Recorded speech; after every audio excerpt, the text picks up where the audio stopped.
ഉൺഹോയും work ചെയ്തുകൊണ്ടിരിക്കുമ്പോഴത്തേക്കും ഇതിനു മുമ്പ് നടന്ന മറ്റൊരു സംഭവത്തെക്കുറിച്ചൊക്കെ ഓർക്കുകയാണ്. എനിക്ക് നിന്നെ കാണുമ്പോൾ അസൂയ തോന്നുന്നു.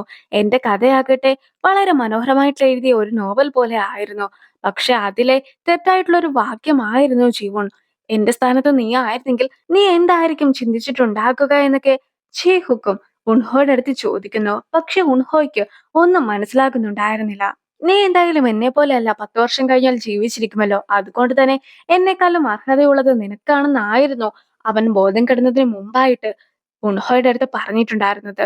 ഇതിനുശേഷം ആയിരുന്നു ഹയൂൺ അവിടെ എത്തി ഹുക്കിനെ കൂട്ടിക്കൊണ്ടൊക്കെ പോയിട്ടുണ്ടായിരുന്നതും. മീൽക്കെറ്റ് പ്രൊജക്ടിന്റെ ഭാഗമായിട്ട് ഒരു ഷോപ്പിലേക്ക് കുറെ സാധനങ്ങളൊക്കെ കൊണ്ടുവന്നിരിക്കുകയാണ് മിൻഹ്വാനും സോമിനും.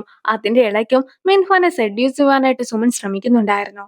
സോമിനും മിൻഹ്വാനും കാണുന്ന രീതിയിൽ ഓരോരോ കാര്യങ്ങളൊക്കെ ചെയ്യുന്നത് കൊണ്ട് തന്നെ മിൻഹ്വാനും വർക്കിലൊന്നും കോൺസെൻട്രേറ്റ് ചെയ്യുവാനായിട്ട് സാധിക്കുന്നില്ല.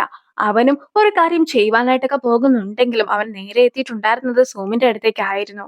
ജീവണ്ണും ടീമിനും ഒരു മീറ്റിംഗ് ഒക്കെ ഉണ്ടായിരുന്നു. അങ്ങനെ ഇരിക്കെ ലീയുടെ അടുത്ത് ഈ ഒരു പ്രൊജക്ട് ഒക്കെ തന്നെ ഏൽപ്പിച്ചതിന് നന്ദി പറയുകയാണ് ജൂറാൻ. ഏതെങ്കിലും ഒരാൾ നിന്നോട് നീ നന്നായി ചെയ്തു എന്നും മോശമായിട്ട് ചെയ്തു എന്നും പറയുകയാണെങ്കിൽ നീ നന്നായി ചെയ്തു എന്ന് പറഞ്ഞത് മാത്രമേ കാര്യമായിട്ട് എടുക്കാവൂ.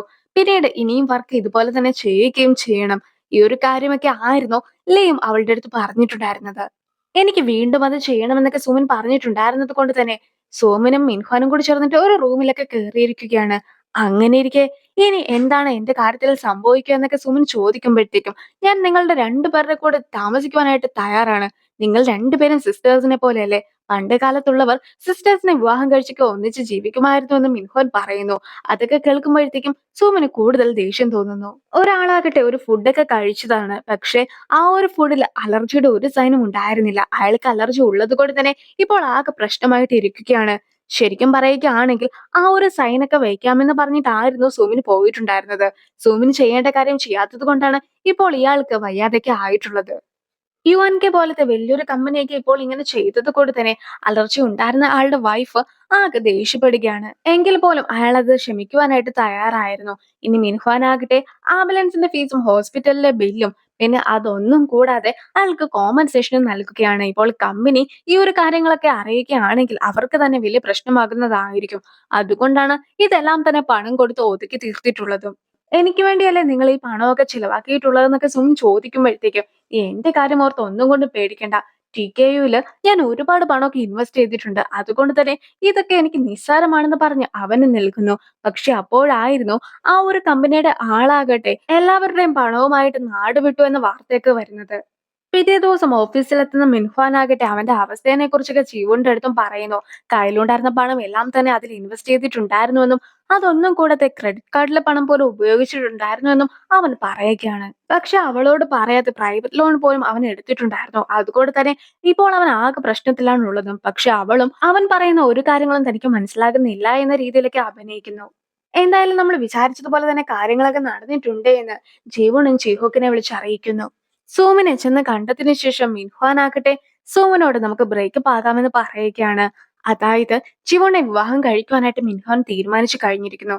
അതുകൊണ്ട് തന്നെ നമ്മൾ തമ്മിലുള്ള റിലേഷൻഷിപ്പ് ഇവിടം കൊണ്ട് അവസാനിപ്പിക്കാമെന്നൊക്കെ അവൻ പറയുമ്പോഴത്തേക്കും സോമിനെ എപ്പോഴും ഹാപ്പി ആയിട്ടൊക്കെ വെക്കുകയാണെങ്കിൽ സോമിനും അവർക്കിടയിൽ നടന്ന കാര്യങ്ങൾ പുറത്താരോടും പറയുകയില്ല എന്ന് അവന്റെ അടുത്ത് അറിയിക്കുന്നു. നിന്നെ അടുത്ത വർഷം വിവാഹം കഴിക്കുവാനായിട്ടായിരുന്നു ഞാൻ തീരുമാനിച്ചിട്ടുണ്ടായിരുന്നത്. പക്ഷെ ആ ഒരു വിവാഹമൊക്കെ ഈ വർഷമാക്കിയാലോ? ഞാൻ വിചാരിച്ച രീതിയിലുള്ള ലൈഫൊന്നും എനിക്കിപ്പോൾ നിനക്ക് നൽകുവാൻ സാധിക്കുകയില്ല. പക്ഷേ നമ്മൾ നല്ലൊരു കുടുംബമായിരിക്കുമെന്നൊക്കെ അവനും അറിയിക്കുന്നു. ഒരു രൂപ പോലും കയ്യിൽ എടുക്കുവാനില്ലാത്തൊരു സമയത്ത് ഇങ്ങനൊരു പ്രപ്പോസലൊന്നും കിട്ടുമെന്ന് അവൾ ഒരിക്കലും വിചാരിച്ചിരുന്നില്ല. നേരത്തെയും ഇങ്ങനെ തന്നെ ആയിരുന്നു. അവന്റെ പേരൻസിന്റെ പണത്തെക്കുറിച്ചൊക്കെ സംസാരിച്ചതിന് ശേഷം ആയിരുന്നു അവൻ എന്നെ വിവാഹം കഴിച്ചിട്ടുണ്ടായിരുന്നത്. എന്തായാലും അവൻ വിവാഹത്തിന് ശേഷം കൂടുതലായിട്ടൊക്കെ കടമുണ്ടാക്കുകയാണ് ചെയ്തിട്ടുണ്ടായിരുന്നത്. ഞാനും അതെല്ലാം തന്നെ മാറ്റുവാനായിട്ട് കുറെ അധികം കഷ്ടപ്പെടേണ്ടതായിട്ടും വന്നു. എന്തായാലും നടന്നതൊക്കെ നടന്നു എന്ന് പറഞ്ഞ് അവൾ നടക്കുമ്പോഴത്തേക്കും ഇപ്പോൾ അവൾ ഉള്ളത് പഴയ ആ ഒരു സ്കൂളിലൊക്കെയാണ്. പണ്ട് അവൾ ആ പൂച്ചയ്ക്കൊക്കെ ഫുഡ് കൊടുത്തിരുന്ന സ്ഥലത്തൊക്കെ നോക്കിയതിനു ശേഷം ആ ഒരു പൂച്ചനെ കുറിച്ച് കൂടി ചീഹോക്കിന്റെ അടുത്ത് പറഞ്ഞു കൊടുക്കുന്നു. ഞാനൊരു പൂച്ചയ്ക്ക് സ്ഥിരമായിട്ട് ഫുഡൊക്കെ കൊടുക്കാറുണ്ടായിരുന്നു. അതിനെ വീട്ടിൽ കൊണ്ടുപോയി വളർത്തണമെന്ന് ഞാൻ ഒരുപാട് ആഗ്രഹിച്ചു. പക്ഷെ അതിനെ നന്നായി നോക്കുവാൻ സാധിച്ചില്ലെങ്കിലോ എന്ന് വിചാരിച്ചിട്ടായിരുന്നു ഞാൻ അതിനെ കൊണ്ടുപോകാതിരുന്നത്. ഒരു ദിവസമാകട്ടെ അതിനെ പെട്ടെന്ന് കാണാതായി. മനുഷ്യരെ ഒന്നും തന്നെ ഇഷ്ടമില്ലാത്തൊരു പൂച്ചയാണ് അത്. അതുകൊണ്ട് തന്നെ ഏതെങ്കിലും ഒരാൾ അതിനെ എടുത്തു വളർത്തി കാണുമെന്ന് ഞാൻ വിചാരിക്കുന്നില്ല എന്നൊക്കെ അവളും അറിയിക്കുകയാണ്. ഒരു ദിവസം ആകട്ടെ ആ ഒരു പൂച്ചനെ വണ്ടി ഇടിക്കുവാനായിട്ട് തുടങ്ങിയ സമയത്ത് ചിഹുക്ക് അവിടെ എത്തി പൂച്ചേനെ രക്ഷിച്ചിട്ടുണ്ടായിരുന്നു. അങ്ങനെ ചെറിയൊരു പരിക്കൊക്കെ അവന് പറ്റുകയും ചെയ്തു. അവനും പണ്ട് അവൾ വളർത്തിയിരുന്ന അതേ പൂച്ചയാണ് അവന്റെ കയ്യിലുള്ളതെന്ന കാര്യമൊക്കെ അറിയിക്കുകയാണ്. അത് കേൾക്കുമ്പോഴത്തേക്കും അവൾക്കും ഒരുപാട് സന്തോഷമാകുന്നു. ജീവനും വീട്ടിലെത്തി പൂച്ചേനെയൊക്കെ കളിപ്പിച്ചുകൊണ്ടിരിക്കുമ്പോഴത്തേക്കും വീടിന്റെ പാസ്കോഡൊക്കെ അവനും പറഞ്ഞു കൊടുക്കുകയാണ്. എപ്പോഴും വേണമെങ്കിലും പൂച്ചനെ കാണുവാനായിട്ട് വീട്ടിൽ വരാമെന്നും അവളുടെ അടുത്ത് അറിയിക്കുന്നു. അങ്ങനെ ഇരിക്കെ എന്തായാലും മിൻഹോന്റെ ഒരു പ്രപ്പോസലൊക്കെ പ്രതീക്ഷിച്ചിരിക്കുകയാണ് അവളും. ഇതിനു മുമ്പലത്തെ ഒരു ബർത്ത്ഡേക്കായിരുന്നു അവന്റെ പ്രപ്പോസലൊക്കെ അവൾക്ക് വന്നിട്ടുണ്ടായിരുന്നത്. അതൊരിക്കലും മറക്കുവാൻ സാധിക്കുകയില്ല എന്നൊക്കെ പറഞ്ഞിട്ട് അന്ന് നടന്ന കാര്യങ്ങളും കാണിക്കുന്നു. ഒരു ബർത്ത്ഡേ സർപ്രൈസ് ഒക്കെ ആയിരുന്നു അത്. കുറെ അധികം ബലൂൺസ് ഒക്കെ വെച്ചിരിക്കുകയാണ്. പല ബലൂൺസും അതിൽ പൊട്ടിയിട്ട് പോലുമുണ്ട്. ഇനി കേക്കിന് പകരമാകട്ടെ ഒന്ന് രണ്ട് ബ്രെഡുകൾ മാത്രമാണ് അവിടെ വെച്ചിട്ടുമുള്ളത്. അതിന് മുകളിലായിട്ട് മെഴുകുതിരിയും കത്തിച്ചിട്ടുണ്ട്.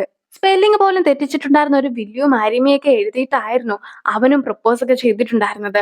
അന്ന് അവൾ അതൊക്കെ സ്വീകരിച്ചു. വീണ്ടും ജനിച്ചതിന് ശേഷം ഒരു ബർത്ത്ഡേ ഒക്കെ വന്നിരിക്കുകയാണ്. ഈ ഒരു സമയത്ത് പഴയ അതേ പ്രപ്പോസലൊക്കെ ഒന്നും കൂടി കാണേണ്ടി വരുമല്ലോ എന്ന വിഷമം മാത്രമായിരുന്നു അവൾക്ക് ഉണ്ടായിരുന്നതും. അവളും അതിനെക്കുറിച്ച് ചിഹുക്കിന്റെ അടുത്ത് പറയുന്നു. കുറെ അധികം ഡ്രോൺസ് ഒക്കെ വെച്ചിട്ട് ഒരു പ്രപ്പോസൽ നടത്തുകയാണ് മിൻഹ്വാനും. നീ എന്നെ വിവാഹം കഴിക്കാമോ എന്നൊക്കെ ചോദിച്ചുകൊണ്ട് ഒരു ഡയമണ്ട് റിംഗ് ഒക്കെ അവളുടെ നേർക്ക് മിൻഹ്വാൻ നീട്ടി കഴിയുമ്പോഴത്തേക്കും ആകാശത്തും ബില്ലിയും ആരിമയെന്നൊക്കെ എഴുതി കാണിക്കുകയാണ്. ഇതൊക്കെ കാണുമ്പോഴത്തേക്കും എല്ലാവരും കൈയടിക്കുന്നു. ജീവനും ആ ഒരു പ്രപ്പോസലൊക്കെ സ്വീകരിക്കുകയാണ്. നിനക്ക് വേണ്ടി ഞാൻ എന്ത് ചെയ്യുന്നതായിരിക്കുമെന്ന് ചീഹുക്ക് മനസ്സിൽ വിചാരിക്കുന്നു. ഇതെല്ലാം തന്നെ അവളെ പറ്റിക്കുവാനായിട്ട് നടത്തുന്ന ഒരു പരിപാടിയാണെന്ന് അവൾക്ക് അറിയുകയില്ലല്ലോ.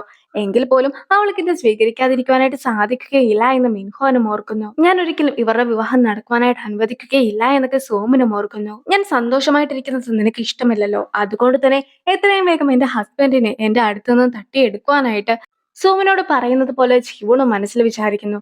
ആ ഒരു സീനോട് കൂടിയാണ് ഈ ഒരു എപ്പിസോഡ് അവസാനിക്കുന്നത്. ഇനി അടുത്ത എപ്പിസോഡ് തുടങ്ങുമ്പോഴത്തേക്കും ജീവന്റെ ബർത്ത്ഡേ സെലിബ്രേഷൻ ഒക്കെ നടക്കുകയാണ്. ഇതെല്ലാം തന്നെ പ്ലാൻ ചെയ്തത് മിൻഹ്വാൻ ആണെന്നാണ് പറഞ്ഞിട്ടുള്ളത്. വില കുറഞ്ഞ രീതിയിലുള്ള ഒരു സെലിബ്രേഷൻ ആയിരുന്നെങ്കിൽ പോലും എനിക്ക് അതും കൊണ്ട് ഒരുപാട് സന്തോഷമൊക്കെ തോന്നുമായിരുന്നു എന്ന് ജൂൺ പറയുമ്പോഴത്തേക്കും നടന്ന കാര്യങ്ങളെക്കുറിച്ച് മിൻഹ്വാനും ഓർക്കുന്നു. മിൻഹ്വാനും ജൂണെ പ്രപ്പോസ് ചെയ്യുവാനായിട്ട് സെക്കൻഡ് ഹാൻഡ് പ്രൊഡക്ട്സ് ഒക്കെ മേടിക്കുവാനായിട്ട് നോക്കുമ്പോഴത്തേക്കും അതിന്റെ വില പോലും കൂടുതലാണെന്നൊക്കെ പറഞ്ഞിട്ടാണ് മിൻഹ്വാൻ ഇരിക്കുന്നത്. അപ്പോഴായിരുന്നു ജിഹുക്ക് അവനെ തേടി എത്തിയതും. ജീവന്റെ ബർത്ത്ഡേക്ക് വരുവാനായിട്ട് പോകുന്നത് കൊണ്ട് തന്നെ മാനേജർക്കെയും അവളുടെ അടുത്ത് ചെയ്തതിനെ കുറിച്ചൊക്കെ ഓർത്തിട്ട് കമ്പനി ആകട്ടെ അവൾക്ക് ബർത്ത്ഡേയുടെ അന്ന് ആഘോഷിക്കുവാനായിട്ട് ഒരു വില്ലയൊക്കെ നൽകുന്നതായിരിക്കുമെന്നൊക്കെ ജിഹുക്കും പറയുന്നു. അപ്പോഴായിരുന്നു ബർത്ത്ഡേയുടെ അന്ന് അവളെ പ്രപ്പോസ് ചെയ്യുവാനൊക്കെ താൻ പ്ലാൻ ചെയ്യുന്നുണ്ടെന്നും അതുകൊണ്ട് തന്നെ ഒരു സർപ്രൈസ് പാർട്ടിക്ക് ഇവിടെയുള്ള ആളുകളെ കൊണ്ട് വെച്ചാലോ എന്നും മിൻഹ്വാൻ പറയുന്നത്. ജിഹുക്കിന് ജീവനെ ഇഷ്ടമാണെന്നുള്ള കാര്യമൊക്കെ മിൻഹ്വാന് മനസ്സിലായിട്ടുണ്ട്. എങ്കിൽ പോലും ജീവൻ എന്നെ മാത്രമേ സ്നേഹിക്കുന്നുള്ളൂ എന്നൊരു വിശ്വാസമൊക്കെ മിൻഹ്വാനും ഉണ്ടായിരുന്നു. അതുകൊണ്ട് തന്നെ ആ ഒരു പാർട്ടിക്കൊക്കെ വരുവാനായിട്ട് ജിഹുക്കിനോട് കൂടി മിൻഹ്വാൻ പറയുന്നു. അതുകൊണ്ട് തന്നെ ജിഹുക്കും അവന് വേണ്ട എല്ലാ സഹായങ്ങളും ചെയ്തു കൊടുക്കാമെന്ന് വാക്ക് നൽകുകയാണ്. സോ ഡ്രോൺ കൊണ്ടുള്ള ഈ ഒരു പ്രപ്പോസൽ സീൻ എല്ലാം തന്നെ ക്രിയേറ്റ് ചെയ്തിട്ടുണ്ടായിരുന്നത് ജിഹുക്ക് ആയിരുന്നു. മിൻഹ്വാൻ ആ ഒരു സമയത്ത് മാത്രമാണ് അതിനെക്കുറിച്ച് അറിഞ്ഞിട്ട് പോലും ഉണ്ടായിരുന്നത്. ജൂൺ തനിച്ചൊരു നദിയുടെയൊക്കെ അടുത്ത് നിൽക്കുമ്പോഴത്തേക്കും സോമനും അവിടേക്ക് എത്തുന്നു. സോമനും അവളോട് ക്ഷമിക്കാമോ എന്നൊക്കെ ചോദിക്കുന്നുണ്ടെങ്കിലും ക്ഷമിക്കുവാനായിട്ട് അവൾ തയ്യാറായിരുന്നില്ല. അങ്ങനെ ഇരിക്കെ എനിക്ക് നീന്തുവാൻ അറിയില്ല എന്ന കാര്യമൊക്കെ നിനക്ക് അറിയാമല്ലോ എന്ന് പറഞ്ഞ് സോമനും വെള്ളത്തിലേക്ക് ചാടുവാനായിട്ടൊക്കെ ശ്രമിക്കുന്നു. എന്തോ വെള്ളത്തിൽ വീണ ശബ്ദമൊക്കെ കേൾക്കുന്ന ചീഹുക്കും അവിടേക്ക് ഓടിയെത്തുന്നു. ജീവണും സോമനെ രക്ഷിക്കുവാനായിട്ടെന്ന രീതിയിൽ വെള്ളത്തിലേക്കൊക്കെ ചാടുന്നുണ്ട്. പക്ഷെ അവളെ പിടിച്ച് മുകളിലേക്ക് എത്തിക്കുവാനായിട്ട് നോക്കുമ്പോഴത്തേക്കും സോമനാകട്ടെ ചിരിച്ചുകൊണ്ട് ജീവണിനെ താഴേക്കൊക്കെ ഇടുവാനായിട്ടായിരുന്നു ശ്രമിച്ചിട്ടുണ്ടായിരുന്നത്. ഏറ്റവും ഒടുവിലായിട്ട് ജീവണും സോമനും ഇപ്പോൾ വെള്ളത്തിൽ നിന്നും കരയിലും എത്തിയിരിക്കുന്നു. ചിഹുക്കും കയ്യിലുണ്ടായിരുന്ന കോട്ടയ്ക്ക് ഊരിയിട്ട് ജീവണിന് നൽകുന്നുണ്ട്. സോമൻ ഉറങ്ങുവാനായിട്ട് കിടന്നിരിക്കുന്നു. ഇനി ജീവണും എല്ലാവരുടെയും അടുത്തേക്ക് തിരിച്ചെത്തി കഴിയുമ്പോഴത്തേക്കും സോമന്റെ കാല് തെറ്റി അവൾ വെള്ളത്തിൽ വീണതായിരുന്നു എന്നൊക്കെയാണ് ജീവൺ എല്ലാവരുടെയും അടുത്ത് പറയുന്നത്. അങ്ങനെ ഇരിക്കെ നീ ആയിരുന്നല്ലോ സോമനെ രക്ഷിച്ചിട്ടുണ്ടായിരുന്നത്, അതുകൊണ്ട് തന്നെ ആ ഒരു കടപ്പാടൊക്കെ എപ്പോഴും സോമന് നിന്നോട് ഉണ്ടായിരിക്കുമെന്ന് ചൂറാനും അറിയിക്കുന്നു. ഇനി എല്ലാവരും ഉറങ്ങുവാനായിട്ടൊക്കെ പോകുകയാണ്. ജീവണും കുറച്ചു നേരം തനിച്ചിരിക്കണമെന്നൊക്കെ പറഞ്ഞത് കൊണ്ട് തന്നെ മിൻഹ്വാനും ഉറങ്ങുവാനായിട്ട് ചെല്ലുന്നു. പക്ഷെ കട്ടിലെത്തി കഴിയുമ്പോഴത്തേക്കും അവിടെ സോമൻ കിടപ്പുണ്ടായിരുന്നു. ഞാൻ ഇന്നാണ് ജൂണെ പ്രപ്പോസ് ചെയ്തത്, ജൂൺ അടുത്ത മുറിയിൽ തന്നെയുണ്ട്, നീ ഇവിടെ നിന്നും പോയെന്നൊക്കെ മിൻഹ്വാൻ അവളുടെ അടുത്ത് പറയുന്നുണ്ടെങ്കിൽ പോലും സുമൻ പോകുവാനായിട്ട് തയ്യാറാക്കുന്നില്ല. ജീവൻ ഇന്ന് എന്നെ രക്ഷിക്കുവാനായിട്ടായിരുന്നു വെള്ളത്തിലേക്കൊക്കെ എടുത്തു ചാടിയിട്ടുണ്ടായിരുന്നത്. ഇനി നിന്റെ ഊഴമാണ്, നീ എന്നെ ഹാപ്പി ആക്കണമെന്നൊക്കെ പറഞ്ഞിട്ട് സോമിൻ മിൻഹുവിന്റെ അടുത്തേക്ക് കൈ നീട്ടുകയാണ്. സോമിൻ കാലുതെറ്റി വെള്ളത്തിൽ വീണതായിരുന്നില്ല, അവൾ മനഃപൂർവ്വം വെള്ളത്തിലേക്ക് എടുത്തു ചാടിയതാണെന്ന് ജിയോണും ജെഹുക്കിനെ അറിയിക്കുന്നു. സൂമനും മിൻഹോനും പെർഫെക്റ്റ് മാച്ചാണെന്നും അവർ ഹാപ്പി ആയിട്ടൊക്കെ വിവാഹം കഴിച്ച് ജീവിക്കുമെന്നുമായിരുന്നു ഞാൻ വിചാരിച്ചിട്ടുണ്ടായിരുന്നത്. പക്ഷെ ഞാൻ വിചാരിച്ച ഒരാളല്ല സൂമിൻ എന്നാണ് ജിയോൺ പറയുന്നത്. ഞാൻ അവളെ രക്ഷിക്കുവാനായിട്ടായിരുന്നു വെള്ളത്തിലേക്ക് ചാടിയിട്ടുണ്ടായിരുന്നതെങ്കിലും അവൾ ചിരിച്ചുകൊണ്ട് എന്നെ കൂടുതലായിട്ടൊക്കെ ആഴത്തിലേക്ക് തള്ളി മാറ്റുവാനായിട്ടായിരുന്നു ശ്രമിച്ചിട്ടുണ്ടായിരുന്നതെന്നൊക്കെ ജിയോൺ പറയുകയാണ്. അവരങ്ങനെ സംസാരിച്ചുകൊണ്ടിരിക്കുമ്പോഴത്തേക്കും ആയിരുന്നു വെള്ളം കുടിക്കുവാനായിട്ട് ഹയൂൺ എത്തിയിട്ടുണ്ടായിരുന്നത്. ഹയൂൺ കാണാതിരിക്കുവാനായിട്ട് അവരും ഒരു തൂണിന്റെ പിറകിലായിട്ടൊക്കെ ഒളിച്ചു നിൽക്കുന്നു. ജിയോക്കും നിന്നെ ഒരു കാര്യമൊക്കെ കാണിച്ചു തരാമെന്ന് പറഞ്ഞ് ജിയോണയും കൂട്ടിക്കൊണ്ട് അവിടെ നിന്ന് പോകുകയാണ്. അങ്ങനെ ഈ ഒരു വീഡിയോ ഒക്കെ അവസാനിപ്പിക്കുന്നു. അടുത്തൊരു വീഡിയോ ആയിട്ട് ഇത്രയും വേഗം കാണാം. ബൈ.